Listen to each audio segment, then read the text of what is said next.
Bilbo Baggins and the dwarves watch from the lonely mountain as the dragon Smaug sets Lake Town ablaze. Bard breaks out of prison and eventually kills Smaug with the Black Arrow. Smaug's falling body crushes the master of Lake Town and his cronies, who were escaping on a boat with the town's gold. Bard becomes the new leader of Lake Town and guides its people to seek refuge in the ruins of Dale. Thorin, having become possessive of the vast treasure in the mountain, searches obsessively for the Arkenstone, which Bilbo had previously found but kept hidden. Upon hearing that Lake Town survivors have fled to Dale, he orders the entrance of the Lonely Mountain sealed off. Meanwhile, Galadriel, Elrond, and Saruman arrive at Dol Guldur and free Gandalf, sending him to safety with Radagast.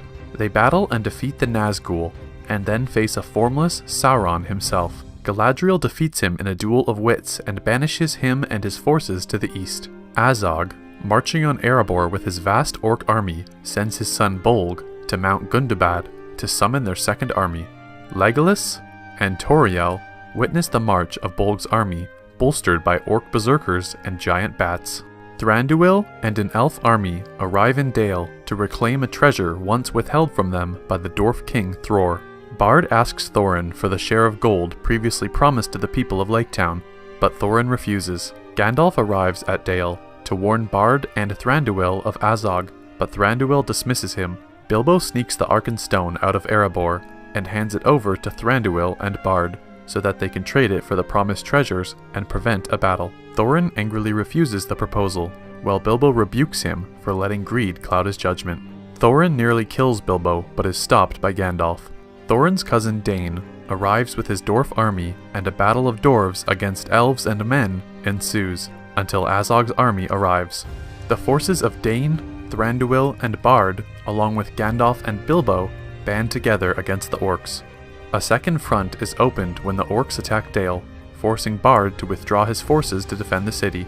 Inside Erebor, Thorin suffers traumatic hallucinations before regaining his sanity and leading his company to join the battle. He rides with a few of the dwarves, including Fili and Kili, to kill Azog. Bilbo follows them, using his magic ring to move through the combat unseen. Meanwhile, Tauriel and Legolas arrive to warn the dwarves of Bolg's arrival. Azog kills Fili, as Bilbo and the other dwarves are forced to watch. Bolg overpowers Tauriel and then kills Kili, who had come to her aid. Legolas battles Bolg and eventually kills him. The Great Eagles arrive with Radagast and Beorn, and the orcs are finally defeated. In the climax, Thorin engages Azog in a duel and kills him, but is fatally wounded in the process. Bilbo makes peace with the dying Thorin, while Tauriel mourns Kili, with Thranduil acknowledging their love. Thranduil advises Legolas to seek out a Dunedain ranger in the north who goes by the name Strider. Thorin is buried with the Arkenstone along with Kili and Fili, and Dain is crowned king. As Thorin's company settles back into Erebor, and Dale begins to recover with Bard as the leader, Bilbo bids farewell to the company's remaining members and journeys home to the Shire with Gandalf. As the two part ways on the outskirts of the Shire, Gandalf admits his knowledge of Bilbo's ring and warns him of it, although Bilbo assures him that he had lost the ring.